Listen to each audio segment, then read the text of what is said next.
So today we are going to study about the second principle, which is the second in the series of wealth management, which is pay yourself first. Last time we had studied about the power of compounding, and we're going to see how pay yourself first combines with the power of compounding to really leverage great wealth for you. Um, each day, put one more egg, then you can take out. So essentially, what it says is every day or every month or every defined period of interval, you should be contributing something to your wealth. You should be adding to your wealth. And pay yourself first is one of the principles that really urges you to do that. So ask yourself, have you ever encountered these scenarios that your income comes on the first of the month and you do not realize where it goes? And this is true even if your income grows, right? I have experienced these kind of scenarios quite often earlier in my life. An increase in income doesn't really help you to become wealthy, and somehow you realize, or you don't even, I mean, unconsciously, what happens is your expenses somehow tend to catch up with your income. Now, you may blame inflation for that, but then there are certain other golden rules which perhaps you did not know till now, because of which you were not able to really make use of that increased income. And in such a scenario where you are just struggling every month, how is serious wealth created?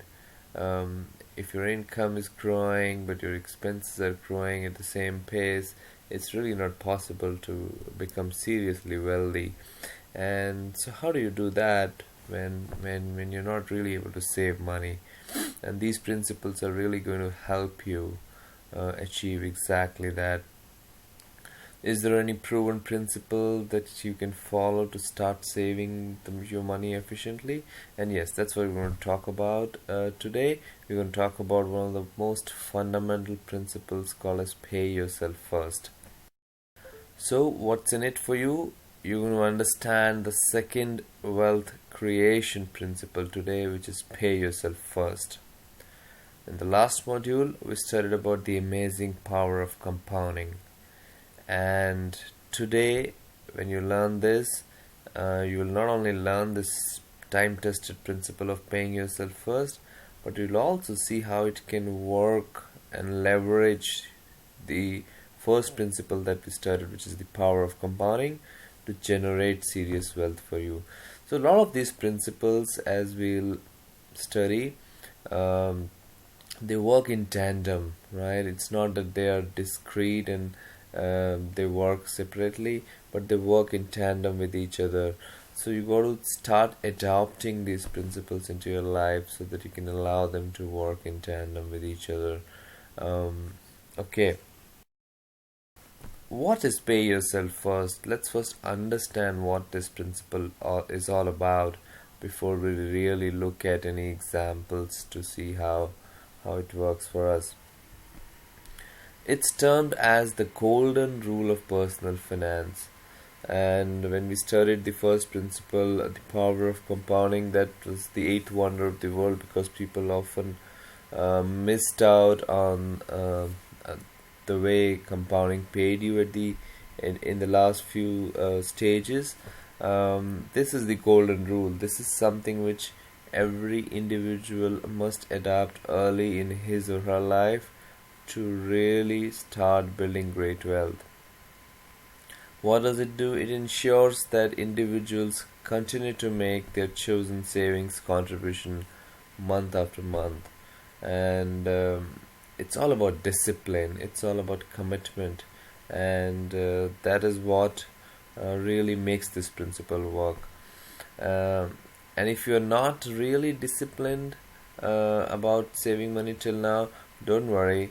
Once you start following this principle, it becomes much more easier.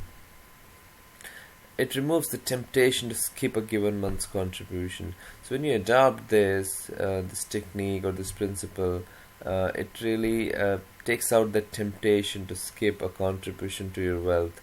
rather than normally a lot of people I've seen, and a lot of readers of my books also, the problem that they come up with is there's certain expenses which are more temptations rather than necessities of life.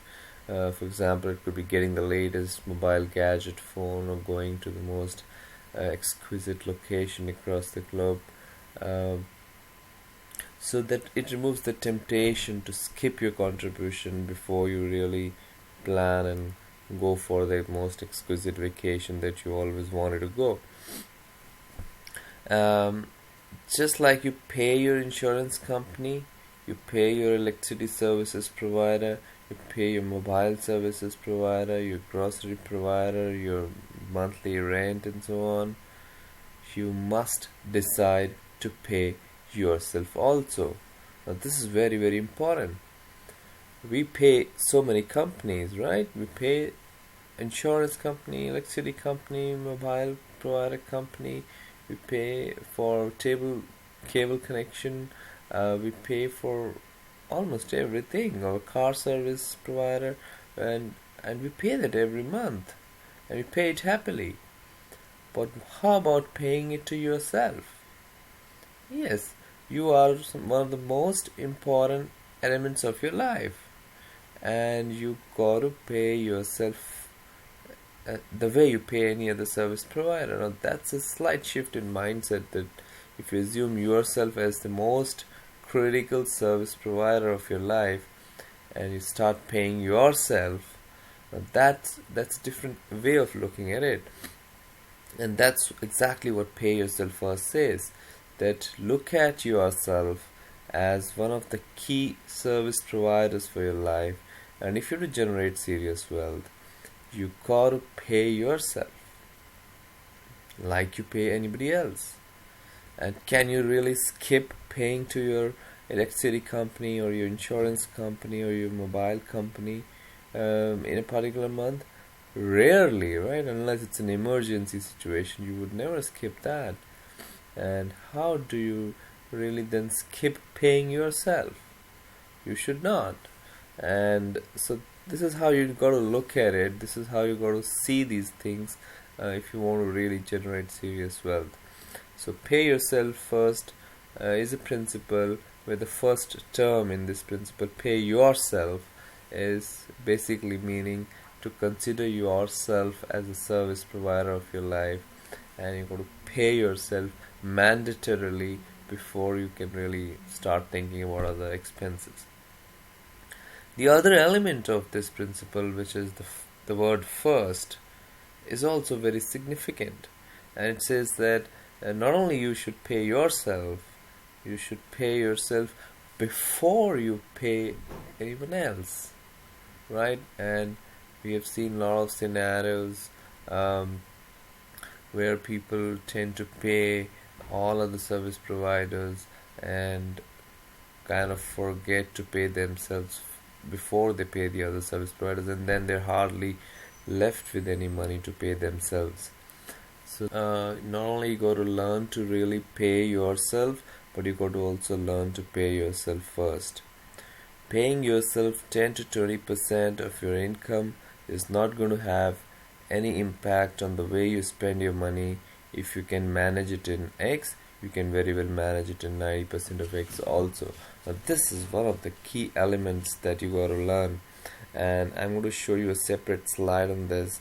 But you got to understand that if you feel that paying yourself first is really going to leave less money for your expenses, then that's where you're highly mistaken.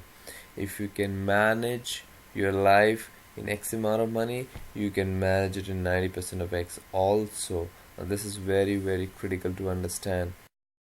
And how this works is, this is very, very, very important. You must understand this natural principle.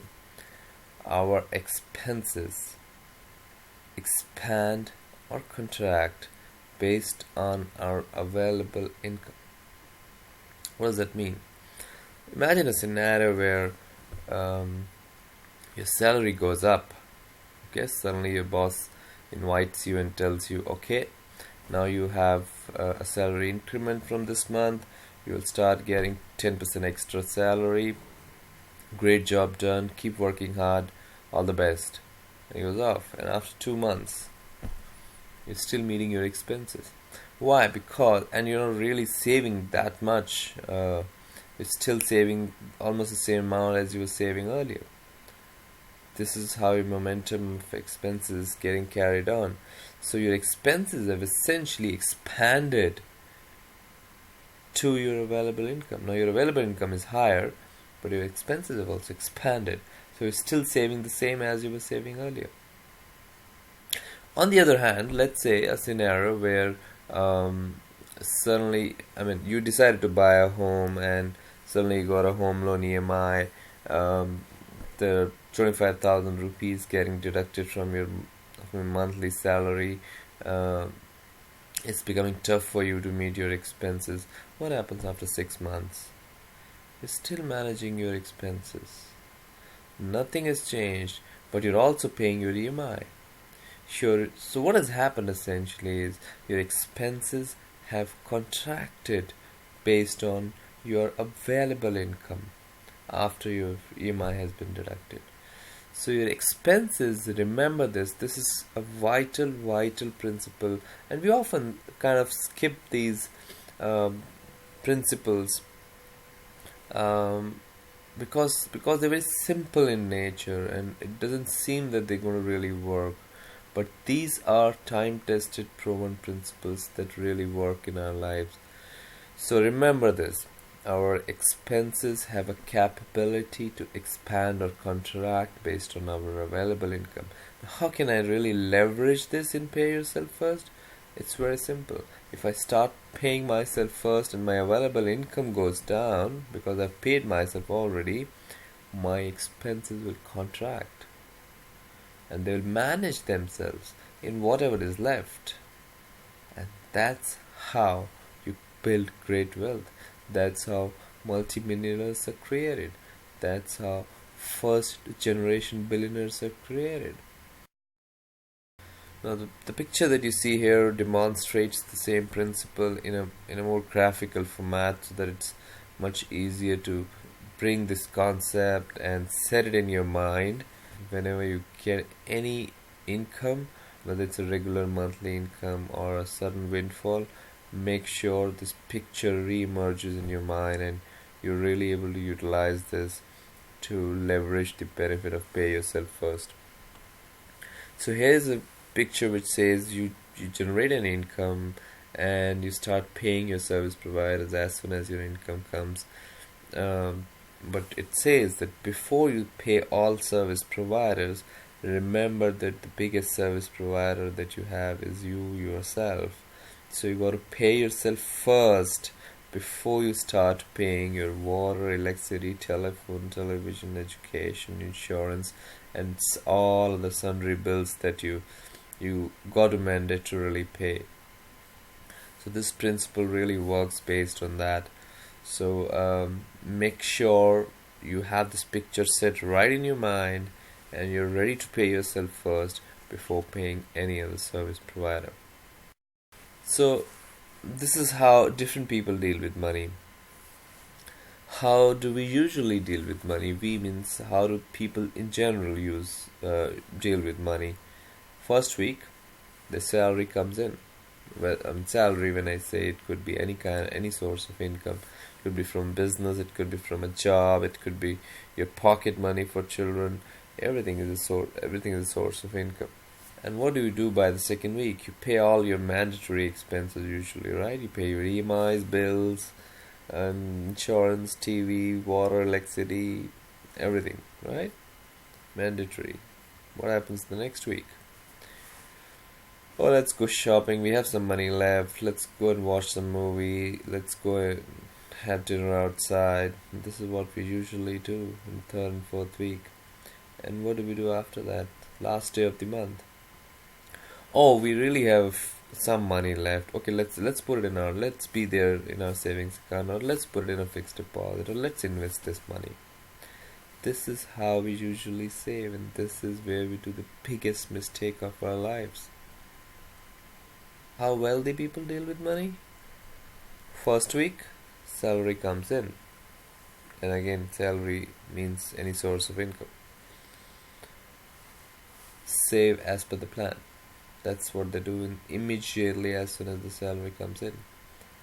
Now, the critical element here is the plan, how much to save. That, of course, we can find out as we build our financial freedom plan. Um, in some of the modules to come, we'll talk about how to build a plan.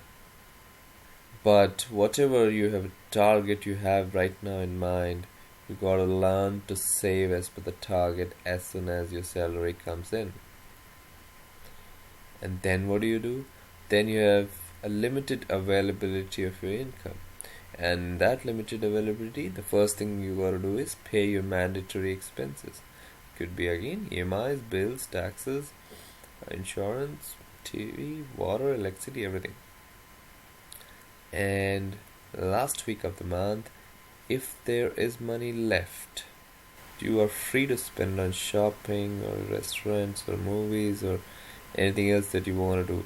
Always work on. But remember, this is going to be the last phase of your month. So that's the kind of subtle differences that make huge impact on the wealth that's finally going to be with you. Four simple steps that you got to follow to really implement this principle in your life. It talks about 5 steps, but then it could be summed it up in 4 or 5 steps. First, create a separate bank account. Now, when I say a separate account, basically means it should be difficult to take out the money from that account.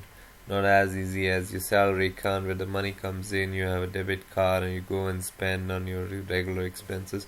You gotta separate this account. And in India you have a lot of options. For example, you can put your money in PPF account or public provident fund. Okay, and your money gets locked. You even if you want, you cannot take it out at least for 5 years. Right? So you gotta maintain a separate account. Now, if you don't want to open a PPF account, you can go for various other options like a fixed deposit or a separate savings account or whatever. But then you must make sure that you have a separate account where you're really managing your wealth or the corpus you're building or whatever money you want to build for a particular goal. Second, determine how much money do you really want to put in that account every month. Okay, and now that's driven for a lot of people. That's driven by certain planning and goals that they set for themselves. And of course, planning and goals is something which we're not studying in this module, but that's something which we will study later on.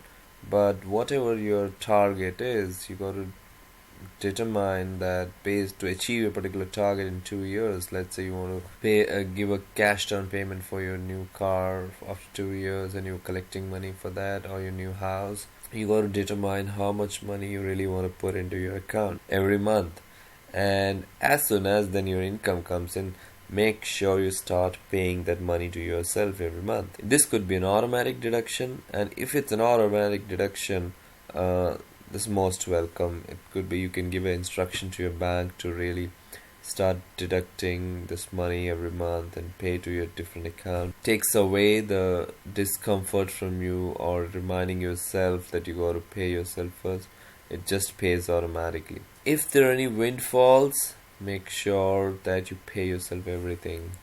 If there is a windfall money coming from somewhere, it could be a special bonus from your company. It could also be an unexpected money from your friend or relative or from anywhere else. Pay yourself everything. And these small things really have a big impact on how you generate your wealth. And then, the best of all, leave the money alone. Don't touch it. Let it grow. Let it compound. If you follow these, your pay yourself first principle really leverages with compounding and with time to generate great wealth for you. Let's summarize. Pay yourself first is one of the golden rules of personal finance. We often underestimate because it's so simple. Always remember that picture in mind, which we just showed you, a chart where you're paying yourself first as a service provider for your life. before you pay for your other mandatory bills like electricity, water, etc. Starts with small, but don't give up on it because it's small. It can build huge, huge wealth for you. And of course, this principle works along with the principle of compounding and principle of starting early to leverage its power. Now we already studied compounding. We're going to study the next principle that we're going to study, of course, is starting early. And that's another key principle to really leverage your wealth. You can get seriously wealthy if you can leverage the power of pay yourself first from a young age. Of course, so the earlier you understand these principles, the earlier you adopt these principles in your life, the wealth is easier to come by. And of course, you're always free to write back to me at help@manoj-arora.com for any kind of support that you need. Please feel free to shoot an email. Thank you.